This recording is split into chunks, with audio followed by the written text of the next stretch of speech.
Dans le nord de l'Iowa, la méthamphétamine est apparue au milieu des années 80 et ça a décollé au début des années 90. Ces 12 derniers mois, plus de 8500 laboratoires clandestins ont été démantelés aux États-Unis. On n'avait jamais vu un produit aussi puissant, et c'était l'œuvre de Dustin Onken. Il s'était fait un laboratoire dans son garage où il perfectionnait sa technique. Il était arrogant, je dirais même prétentieux. Il avait changé physiquement, comme le héros de Breaking Bad. Avant, il ressemblait à Dr. Doogie. Il s'est rasé le crâne. Il faisait peur à voir. Il avait l'intention de plaider coupable, puis il a changé d'avis. Et l'homme qui devait témoigner contre lui a disparu. Greg Nicholson était introuvable. Laurie Duncan et ses 2 filles aussi. Il s'est passé quelque chose quand il était en liberté provisoire. Les poursuites ont été abandonnées et il a contacté quelqu'un qui nous a tout de suite prévenus. On l'a équipé d'un micro. Tu y repenses des fois? Non, jamais. Onken croyait que ça le hanterait d'avoir tué des enfants. Mais en fait, pas du tout. On n'avait toujours pas retrouvé les corps. Même au fin fond de l'Iowa, il y a toujours des monstres capables de tuer de sang-froid.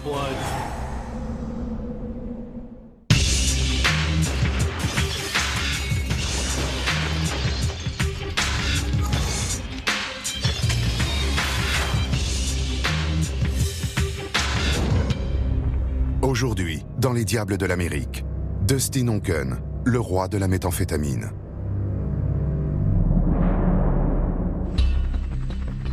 Avril 1993. Des pluies torrentielles s'abattent sur le Midwest. La région est complètement inondée.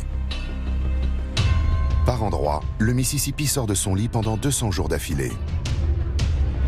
Les bénévoles mènent un combat perdu d'avance contre la crue du Mississippi. Les dégâts s'élèvent déjà à plusieurs millions de dollars. Et puisque la météo est encore à la pluie aujourd'hui, les problèmes causés par Dame Nature et le Mississippi ne feront sans doute qu'empirer. C'est dans l'une des régions les plus gravement touchées par les intempéries que vit un baron de la drogue. Un fermier autodidacte qui a mal tourné et s'est transformé en trafiquant de méthamphétamine. S'il y a encore des gens qui se demandent si le mal existe sur Terre, il n'y a qu'à voir ce que Dustin Onken a été capable de faire pour être fixé.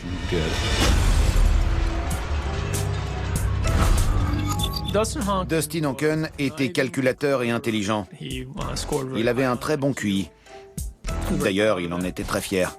Il ressemblait au héros de la série Dr. Doogie. Il avait de grosses lunettes, le stéréotype de l'intello. Il dégageait quelque chose de glacial. Il voulait être perçu comme quelqu'un de puissant.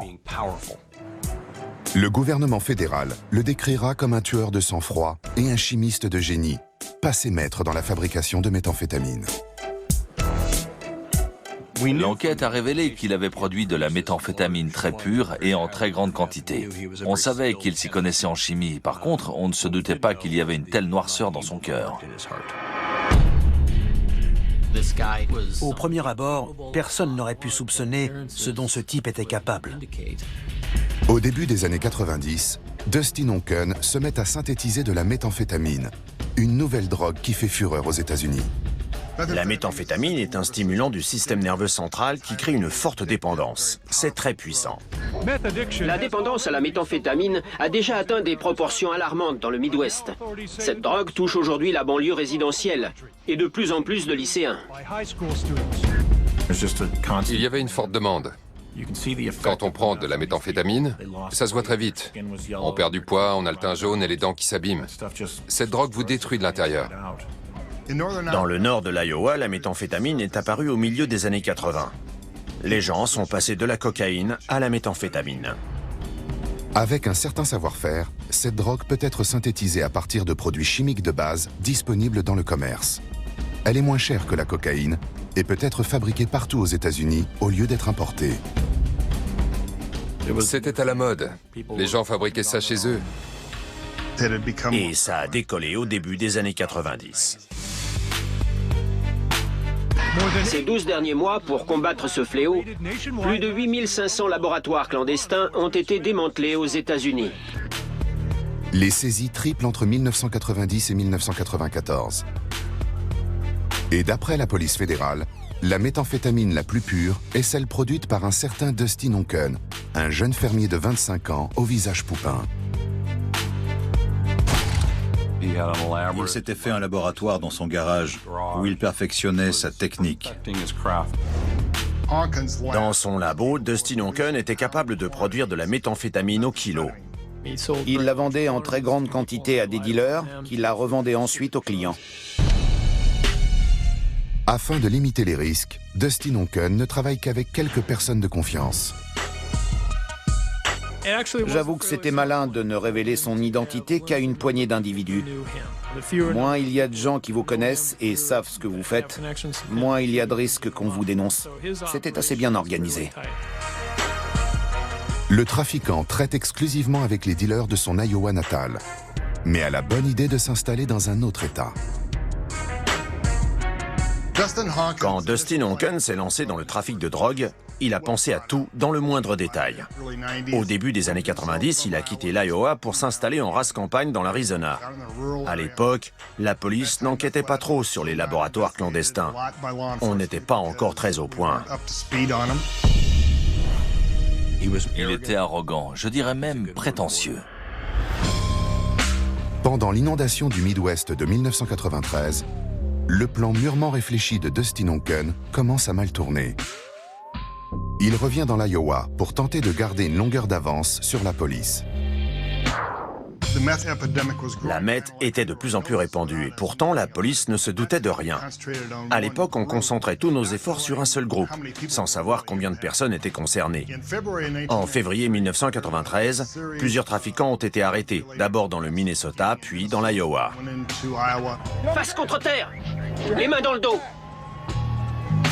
La méthamphétamine de Dustin Onken a beau être pure, ses clients, eux, sont loin d'être des enfants de cœur. En général, quand on arrête quelqu'un pour détention de stupéfiants, on essaie de voir s'il ne veut pas coopérer et balancer le nom de son fournisseur. Pour remonter jusqu'au cerveau de l'opération, la police interroge un certain Greg Nicholson. Greg Nicholson était un client de Dustin Onken. Il était chargé d'écouler la drogue. Monsieur Nicholson a accepté de coopérer. Il a identifié son fournisseur, c'était Monsieur Onken. Les policiers espèrent prendre le trafiquant la main dans le sac. On a organisé une rencontre entre Monsieur Onken et Monsieur Nicholson et on l'a équipé d'un micro. Je peux te filer entre 5 et 7 kilos. Ça ira chercher dans les 200 000 $. Pour 5 à 7 kilos?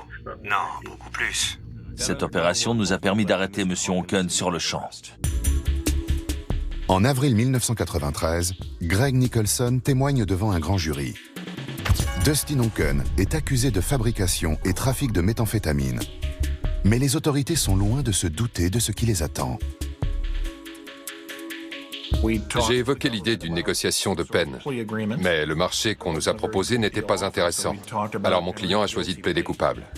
Au tribunal fédéral, on peut garder le prévenu en détention ou le mettre en liberté provisoire. Dans ce cas précis, étant donné l'absence d'antécédents judiciaires et l'âge du suspect, la Cour a décidé de libérer Onken. Il avait exprimé son intention de plaider coupable aux accusations portées contre lui. Le jour de sa mise en accusation, Dustin Onken change son fusil d'épaule. Quand il est arrivé au tribunal, il m'a dit avoir changé d'avis. D'après lui, mon dossier n'était pas aussi solide que je le croyais. Ce n'est pas tous les jours qu'on entend une chose pareille. Onken ayant refusé de plaider coupable, on a repris tout le dossier. La première étape, c'était de rencontrer les témoins. C'est là qu'on a découvert que Nicholson avait disparu. Greg Nicholson s'est volatilisé, ainsi que les personnes avec qui il vit. Il vivait avec une certaine Laurie Duncan, une mère célibataire de 2 petites filles. Quand on s'est rendu compte qu'il manquait à l'appel, on est remonté jusqu'à elle et on a constaté qu'elle avait disparu. Ses 2 filles aussi. Là, on a compris qu'il y avait un problème. En l'absence de témoins, Dustin Onken a finalement bénéficié d'un non-lieu en janvier 1995. L'affaire semblait gagnée d'avance, mais le trafiquant avait protégé ses arrières. Il s'est passé quelque chose quand il était en liberté provisoire. 4 personnes avaient disparu. On était certain qu'il représentait un danger pour la société. Il ne restait plus qu'à le prouver. Dustin Onken ne perd pas souvent son sang-froid, mais quand ça arrive, c'est pas beau à voir. C'est le genre d'individu qui veut toujours avoir le dernier mot.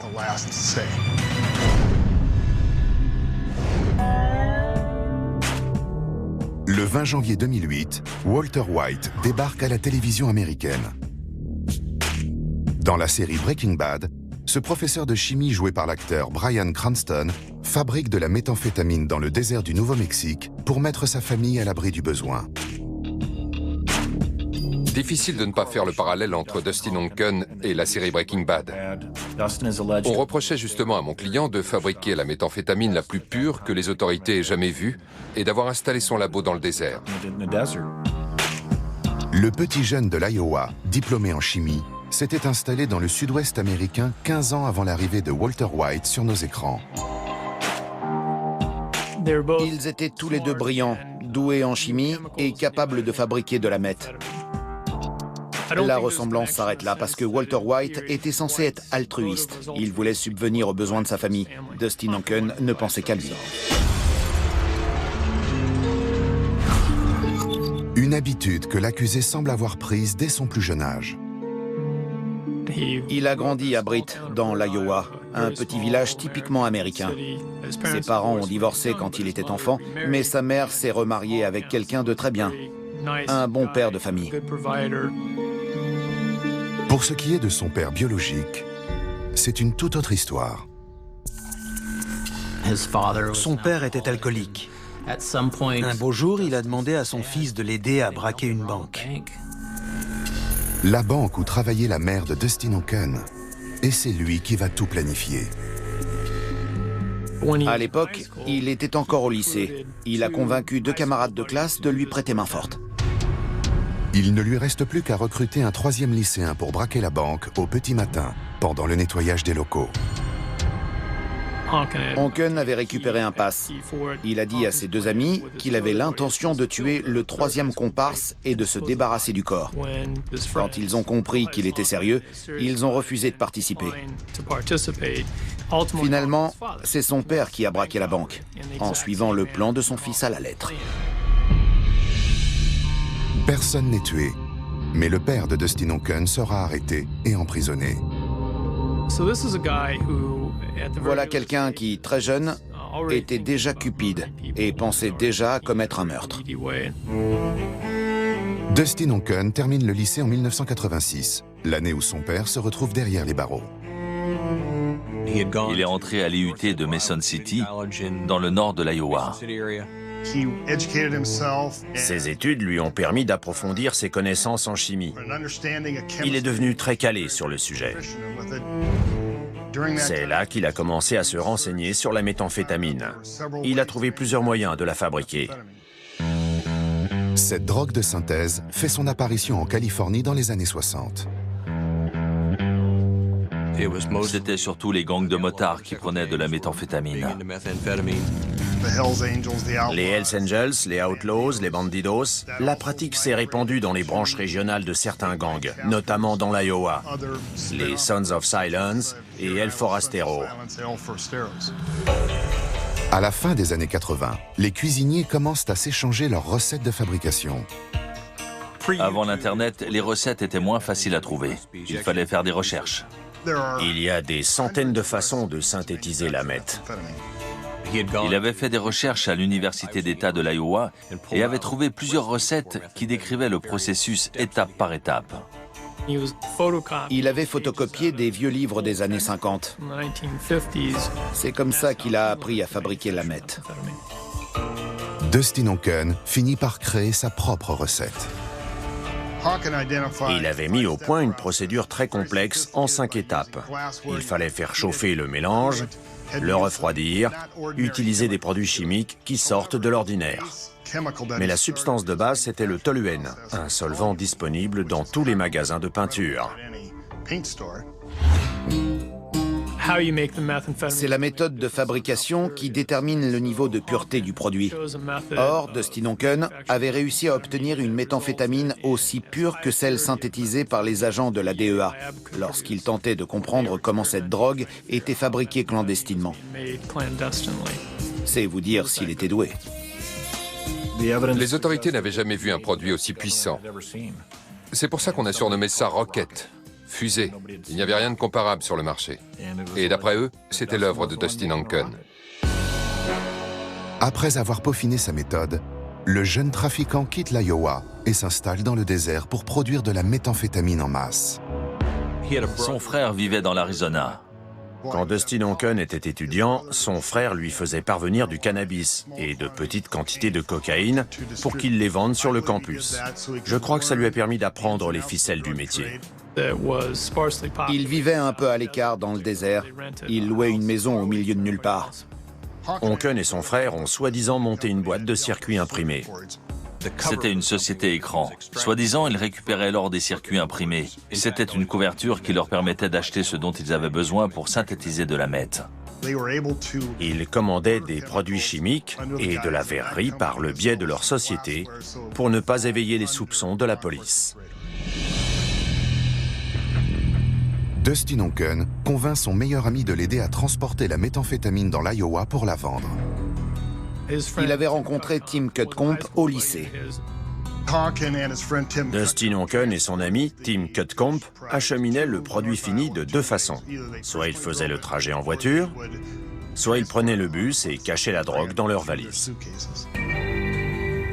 Leurs deux principaux dealers sont Greg Nicholson, qui finira par se faire appréhender, et Terry DeGoose. Terry DeGoose était un client de Dustin Onken, comme Greg Nicholson. Ils étaient tous les deux au même niveau. Terry DeGoose et Dustin Onken partagent bien plus que des racines rurales et un intérêt pour la méthamphétamine. Angela Johnson était sortie avec Terry DeGoose, et puis elle est montée en grade. À l'époque où Angela Johnson fréquentait Terry DeGoose, elle a été victime de violences conjugales. Il était violent verbalement et physiquement.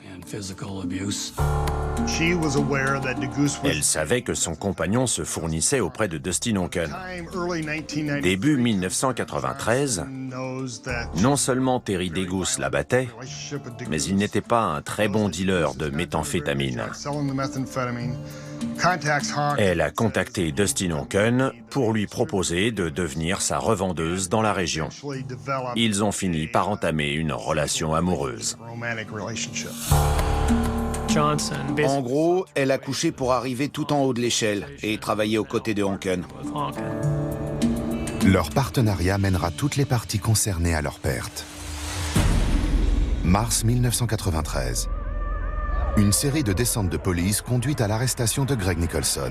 Les dominos commencent à tomber. Greg Nicholson allait témoigner contre lui. Dustin Onken aurait sûrement été condamné à 3 ou 5 ans de prison, dans ces eaux-là. Mais à un moment donné, il a décidé de faire autrement. Il ne voulait pas se retrouver derrière les barreaux. Et bien sûr, ça impliquait de faire taire les témoins.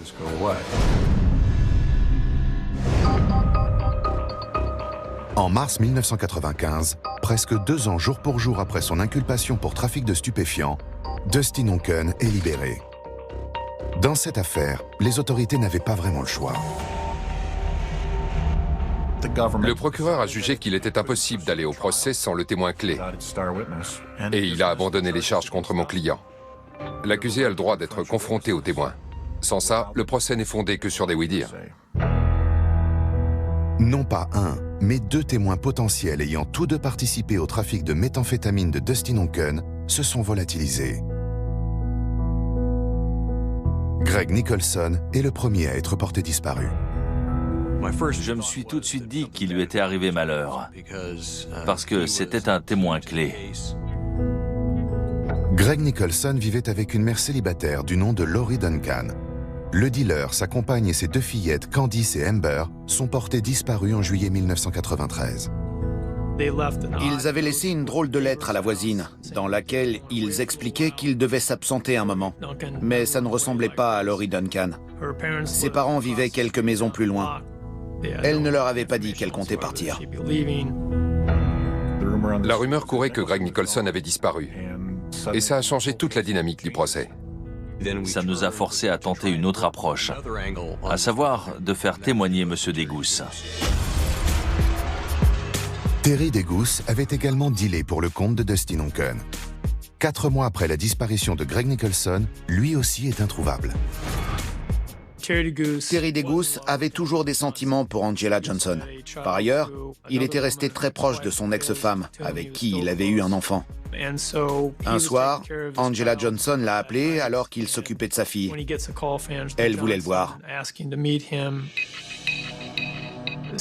Puisqu'il était toujours amoureux d'elle, il a déposé la petite chez sa grand-mère en promettant de revenir la chercher quelques heures plus tard.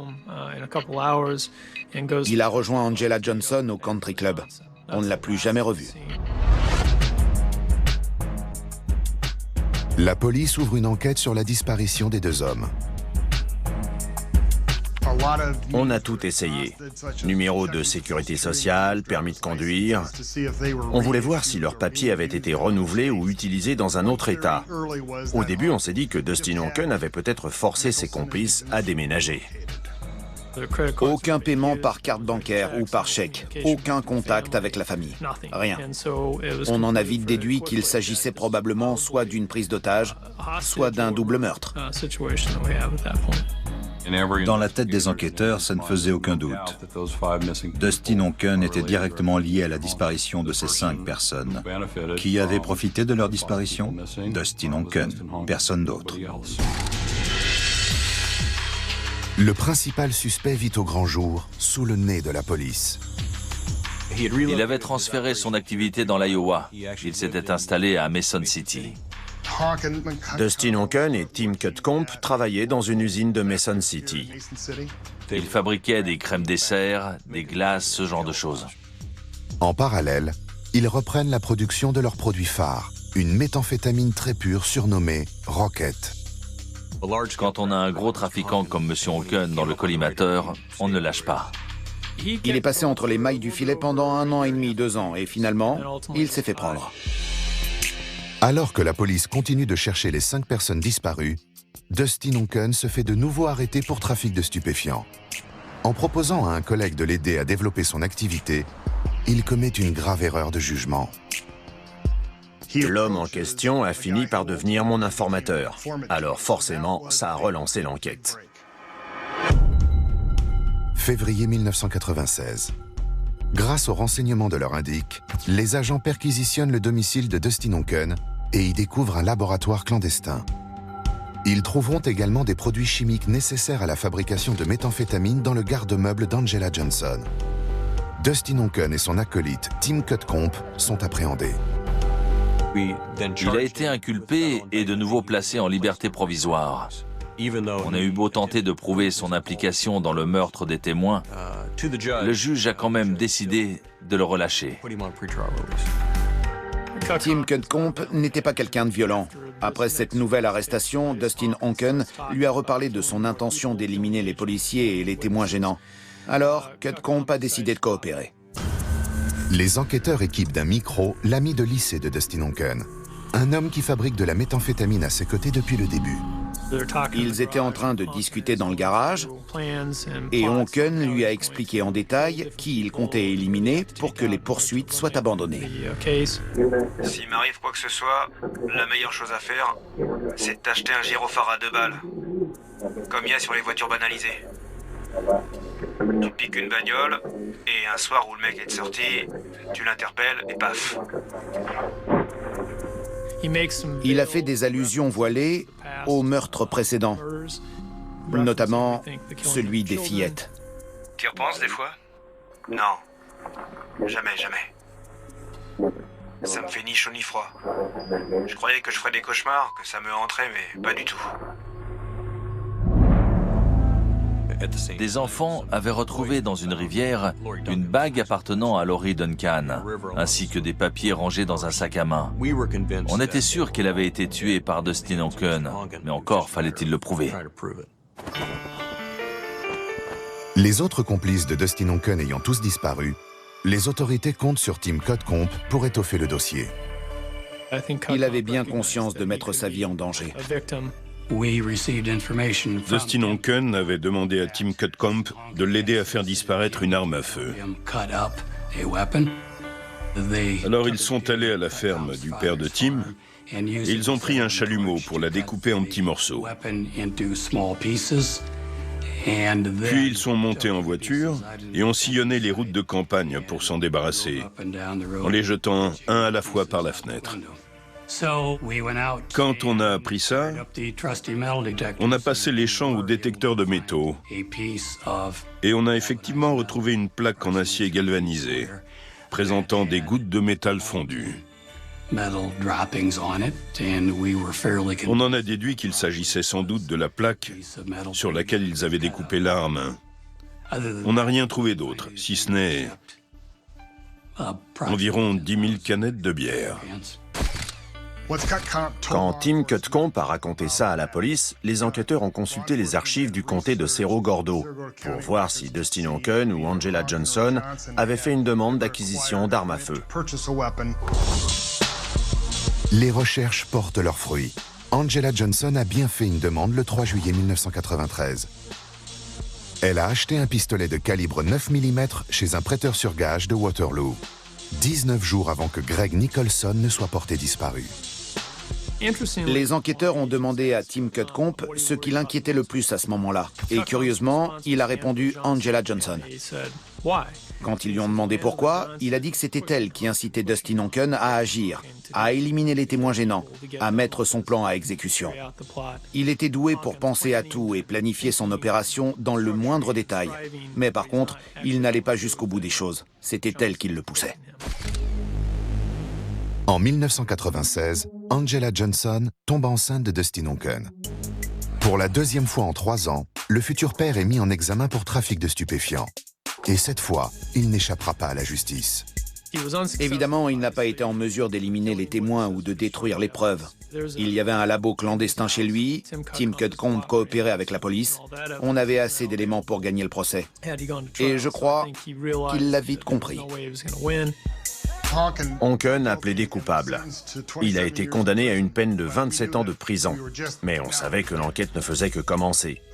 Maintenant, il fallait retrouver les corps des victimes. Pendant son séjour en prison, il a fait part de ses projets d'évasion et de vengeance. Il voulait tuer le procureur, les policiers et tous ceux qui lui avaient fait du tort.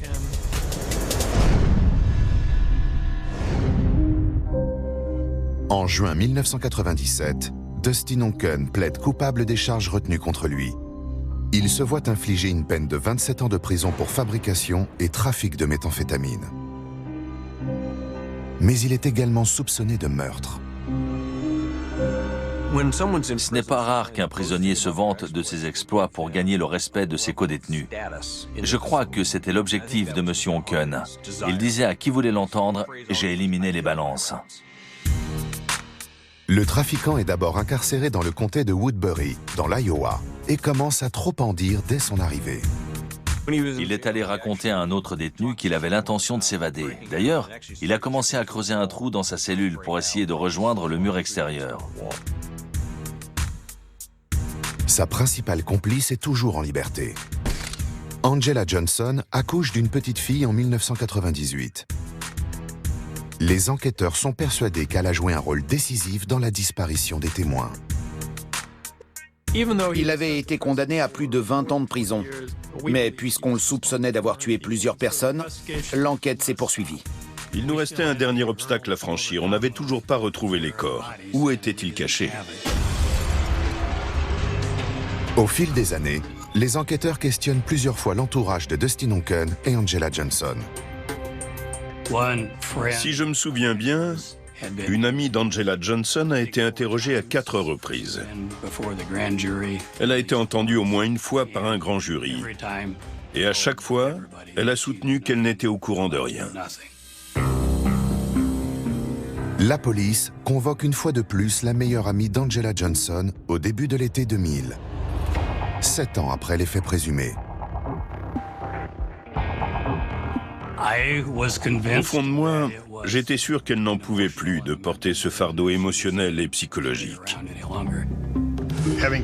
Elle avait aussi des enfants, alors je crois que ça la rongeait. Elle ne pouvait garder le secret plus longtemps. La meilleure amie d'Angela Johnson avait fait du babysitting pour elle en juillet 1993, période à laquelle Laurie, Amber et Candice Duncan avaient disparu. Ça corroborait d'autres éléments du dossier. Cette femme nous a révélé qu'à l'hiver 1993, Angela Johnson avait demandé à la voir pour lui avouer quelque chose. Elles se sont retrouvées pour en parler, et au fil de la conversation, elle a appris qu'avec l'aide d'Angela, Dustin Onken avait réussi à retrouver la trace de Greg Nicholson. Il s'était rendu à son domicile, avait enlevé toute la famille et les avait tués de sang-froid. Angela Johnson confie à son ami que son ancien compagnon Terry Degus a connu le même sort. En juillet 2000, le procureur des États-Unis a accusé Angela Johnson de complicité dans le quintuple meurtre commis en 1993. Il a décidé de poursuivre l'intéressé, même si les corps n'avaient toujours pas été retrouvés. Il a jugé que les éléments à charge étaient suffisants. À l'époque, Dustin Onken se trouve dans la prison de très haute sécurité de Florence, dans le Colorado. Quant à Angela Johnson, elle purge sa peine à Vinton, dans son Iowa natal. Robert McNeese était un informateur incarcéré dans le même établissement qu'Angela Johnson. Il ne connaissait pas sa situation. Par contre, il savait qu'elle venait d'arriver. Alors il s'est dit, je vais lui demander ce qu'elle a fait et, qui sait, je pourrais peut-être en tirer profit. Il lui a fait croire qu'il connaissait des gens susceptibles de porter le chapeau pour les meurtres. Comme ça, il y aurait un non-lieu et elle pourrait porter plainte contre l'État pour poursuite abusive. Il a dit à Angela Johnson que la meilleure façon de s'en sortir, c'était de tout mettre sur le dos d'un vieux condamné à perpétuité. Après tout, ça ne changerait pas grand-chose.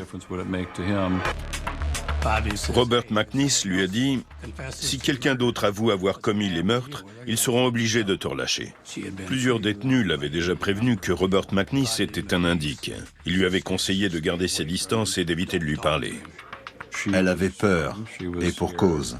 Ce n'était pas une petite affaire de trafic, mais une accusation de complicité dans un quintuple meurtre. Elle s'est dit, allez, je tente le coup. Robert McNeese lui a dit qu'il avait besoin de preuves. Alors elle a tout détaillé par écrit, avec des plans à l'appui. Elle a fait un petit paquet et l'a donné à Robert McNeese, qui s'est empressé de le remettre aux autorités. Les agents fédéraux soupçonnent le trafiquant de drogue Dustin Onken d'avoir assassiné 5 personnes en 1993.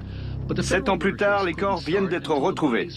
Le procès pour meurtre peut enfin commencer.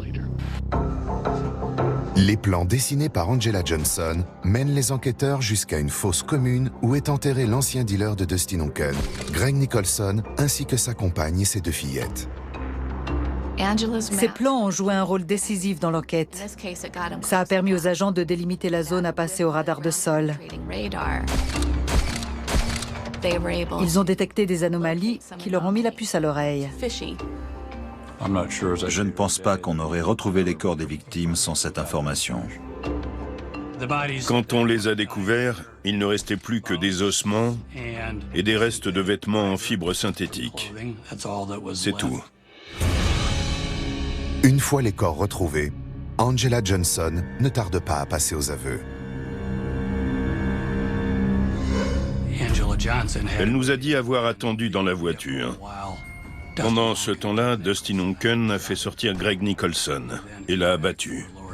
Puis il est revenu chercher Lori Duncan. Apparemment, elle a tenté de s'enfuir, mais il l'a rattrapée et lui a tiré plusieurs fois dessus. Il l'a achevée d'une balle dans la tête. Puis il est retourné à la voiture, a fait descendre les fillettes et les a emmenées un peu plus loin. Elles ont toutes les 2 reçu une balle dans la nuque. Une des 2 petites a dû regarder sa sœur mourir. Je suppose qu'elle a compris ce qui l'attendait. On a appris que Greg Nicholson ne sortait avec Lori Duncan que depuis 2 semaines. Elle ne participait à aucune activité illicite. Ils s'étaient rencontrés par un ami commun et il s'était installé chez elle pour échapper à Dustin Onken. La 2e croix sur les plans tracés par Angela Johnson indique l'emplacement du corps de Terry Degoose, l'autre dealer de Dustin Onken. D'après ce qu'on sait, elle avait réussi à convaincre son ex d'aller se garer en race campagne, derrière une ferme abandonnée. Dustin Onken les attendait sur place. Terry Degoose était costaud. Il n'est pas mort sur le coup. Terry Degoose battait régulièrement Angela Johnson lorsqu'ils sortaient ensemble. Elle a déclaré « Il est enterré à genoux, parce que c'est la position qu'il me forçait à prendre quand je le suppliais de m'épargner. » Il avait reçu une balle dans la tête. Il présentait aussi une plaie par balle au bras gauche, au moins une autre à la cage thoracique et une autre au bassin. Angela Johnson a déclaré avoir tendu une batte de baseball à Dustin Onken pour achever Terry Degoose. L'anthropologue légiste, qui, par la suite, a reconstitué le cadavre, n'a pas été en mesure de reconstruire le crâne, car il était brisé en tout petits morceaux. Une fois n'est pas coutume, les meurtriers sont déjà derrière les barreaux. Pour renforcer le dossier, les enquêteurs se tournent vers les codétenus de Dustin Onken. J'ai été surpris de voir l'empressement des autres prisonniers à coopérer pour faire avancer l'enquête. J'ai eu beau leur dire « Je ne peux rien vous offrir en échange, pas de réduction de peine, rien. Au contraire, vous devrez rejoindre le programme de protection des témoins. Ce sera pire qu'avant. Vous serez enfermé dans un quartier à part avec d'autres gens comme vous. »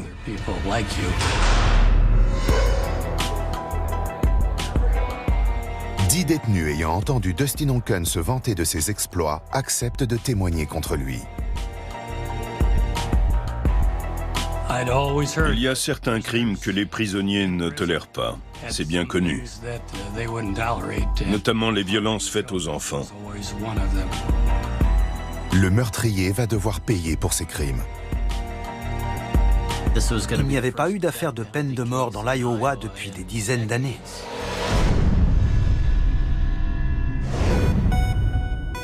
Septembre 2004. Le Walter White de l'Iowa retourne au tribunal et cette fois, il est inculpé de meurtre. Dustin Onken et Angela Johnson sont accusés d'avoir tué 5 personnes, dont 2 fillettes. Angela Johnson était en quelque sorte la Lady Macbeth de Dustin Onken. Dans la tragédie de Shakespeare, c'est Lady Macbeth qui pousse son mari à tuer le roi pour monter sur le trône. C'est exactement le rôle qu'a joué Angela Johnson dans cette affaire. Elle l'a poussé au crime. La tête pensante, c'était elle. Les 5 victimes ont toutes été exécutées d'une façon ou d'une autre avant d'être enterrées. Greg Nicholson et Laurie Duncan ont été ligotés et bâillonnés avant d'être abattus. Terry Degoose a été battu à mort avec une batte de baseball. Candice et Amber ont toutes deux reçu une balle dans la nuque. L'État de l'Iowa ne pratique plus la peine de mort, mais bien sûr, elle peut être appliquée au cas par cas, en vertu des lois fédérales. Aux États-Unis, la peine capitale n'est pas une sentence que l'on réclame à la légère. L'État s'efforce de n'y avoir recours que si la situation l'exige vraiment. C'est le cas de l'affaire Dustin Onken. L'homme fera l'objet de 17 chefs d'accusation, allant de la subornation de témoins au meurtre. Tout repose sur le témoignage de 10 criminels ayant côtoyé le prévenu en prison. C'était ce qu'on appelle des criminels endurcis. Certains détenus ont déclaré qu'il avait admis avoir tué plusieurs personnes. D'autres qu'il leur avait fait part de son projet de s'évader de prison. Il était bavard. Dustin Onken avait même cherché à savoir où vivait l'agent John Graham. Il avait pour projet d'entrer chez lui en se faisant passer pour un prêtre, de prendre les membres de sa famille en otage jusqu'à ce qu'il rentre chez lui et de les tuer devant ses yeux avant de l'exécuter. Les accusés seront jugés séparément. Dustin Onken comparaîtra le premier devant le juge. Le procès de sa complice, Angela Johnson, aura lieu plus tard avec un autre jury. Ils avaient renforcé la sécurité. Il y avait des agents du FBI et des policiers partout. Tous les matins, il était escorté de la prison jusqu'au tribunal par des agents armés de mitraillettes. Il y avait des tireurs d'élite sur les toits. Onken portait des entraves qui étaient vissées au sol. Il portait un gilet contrôlable à distance. Le marshal pouvait lui envoyer une décharge électrique s'il allait trop loin. L'accusé est aux premières loges pour entendre les preuves et les témoignages recueillis contre lui. Je pense que l'analyse des différents traumatismes a été décisive pour démontrer ce que chacune des 5 victimes avait subi. Ce ne sont pas des témoignages ou des oui-dire, ce sont des faits. On a décrit les meurtres en détail et ça a dû avoir un impact sur le jury. L'assistance est également sous le choc. Les familles des victimes ont assisté à tout le procès. Parents, frères et sœurs. Ils étaient là tous les jours, du matin au soir. Venant de quelqu'un d'aussi insensible, des excuses, ça ne rimerait à rien. Les preuves étaient indéniables. Je crois même que le juge a parlé d'un tsunami de preuves contre Dustin Onken.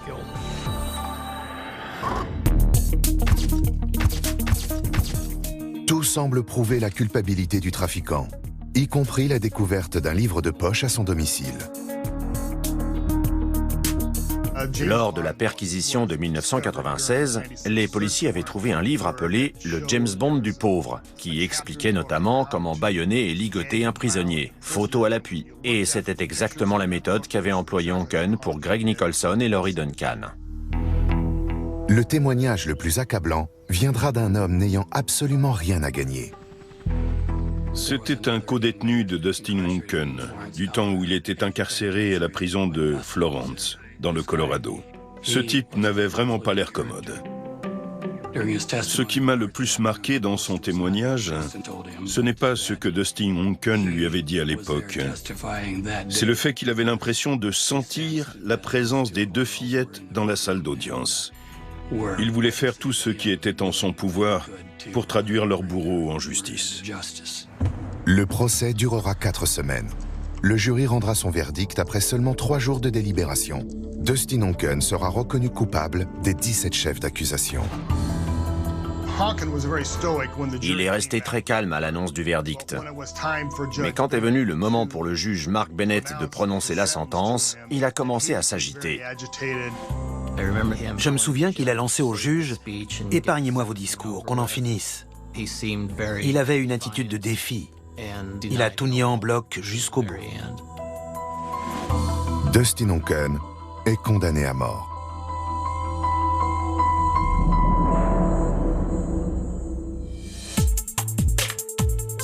Angela Johnson, jugée plus tard, sera également condamnée à la peine capitale et deviendra l'une des 2 seules femmes dans le couloir de la mort.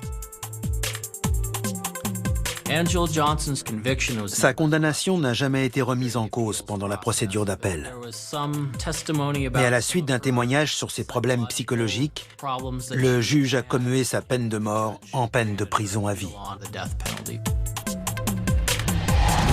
En 2014, Angela Johnson a vu sa peine commuée en réclusion à perpétuité sans possibilité de libération conditionnelle. Dustin Onken, quant à lui, attend toujours son exécution dans le couloir de la mort. À mes yeux, c'est la pire affaire qu'on ait jamais eu à traiter dans l'État de l'Iowa. En 15 ans de métier au FBI, je n'avais jamais rien vu d'aussi horrible. Même au fin fond de l'Iowa, il y a toujours des monstres insensibles, capables de tuer de sang-froid. Je trouve que l'histoire de Dustin Onken illustre bien les ravages du trafic et de l'usage de stupéfiants aux États-Unis. Ça fait des victimes. Ceux qui disent le contraire n'ont sans doute pas eu vent de cette affaire. Ces 2 petites filles sont des victimes.